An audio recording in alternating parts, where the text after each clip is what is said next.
Congresswoman Pat Cammack, a Republican out of Florida. Thank you for your time, and good morning to you. We'll see how many questions we can get through here. Don't know if it passes in the Senate once it makes its way through the House, which we expect probably this hour.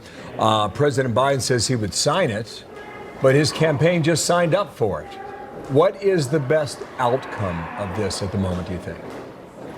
Well, good morning to you both. And, I think we are going to see it pass in the House of Representatives. As you laid out, there is going to be some difficulties in the Senate. And that is in large part due to the massive lobbying effort, which is currently breaking records for the millions of dollars that are going into special interests and lobbyist groups, telling lawmakers that they need to keep the Chinese Communist Party having access to Americans' data. But I think that that's the reality that, we're seeing this not as a Republican or Democrat issue. We're not seeing this in any other lens than this is an American issue. This is a threat to United States national security. And there is no constitutional concerns in my mind, because as a constitutional conservative, this is not a bill of attainder. This is just saying, we don't want you to have access to Americans' data unfettered. I wouldn't want my government to have unfettered access. Why would we let the CCP? All right, so to me, it seems like a commonsensical thing to say, just divest, then the app continues. Like, that seems like a simple thing. Why is TikTok fighting back so hard then? It's interesting, Dana, and I've told people this is not a ban. It's just not. And I know that we have a literacy crisis in this country, but it's only 10 pages. I think if people took the time to sit down and read it, they would see that it's just a divestment. And you have to be a foreign adversary, which is actually defined in U.S. code and statute. It is not something that you can take on an American company. That's where some of the commentary I've been hearing. But the thing that is really concerning is that the CCP, the foreign minister, and the Politburo has come out and said that they would rather see us ban TikTok, in their words, not ours, than to divest. And I thought that their responsibility as a company, talking about ByteDance, was to their shareholders. They stand to make billions of dollars through a divestment. But instead, this seems like the Chinese government is more concerned with having unfettered access.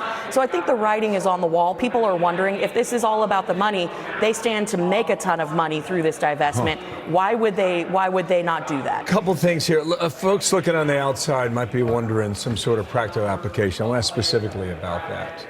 But recently, TikTok sent a message apparently to most of its users with a pop-up message, which shows you the access they have. But I also wonder about Instagram or Facebook and the power that they have also. And I don't know how that fits into this. But October 7th and the Hamas raid in southern Israel changed minds on this app. Explain how.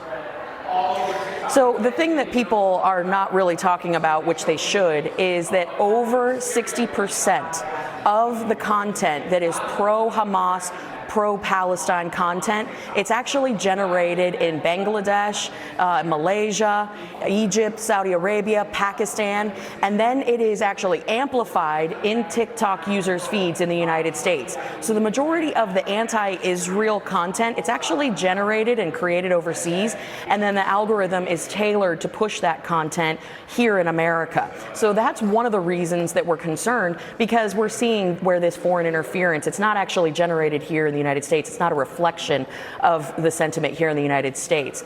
But think about the fact that in Israel, they have TikTok, and in Israel, they have manipulated the algorithm to show 90% of the sentiment is for pro-Hamas in Israel. Do you really think that Israelis after October 7th feel that that is the case? No, of course not. And of course, as you pointed out, there was a massive barrage of TikTok users calling our offices, most of them under the age of 15, crying, many of them in class. But the thing that was so telling to me was that just this time last year, the CEO of TikTok told my committee, Energy and Commerce, that they didn't have access to geolocation data. But it turns out that they tapped into the geolocation data of their users, and if you were in an Energy and Commerce Committee member's district, you couldn't use the app until you actually called through the app, and then they would unlock the features for you to use.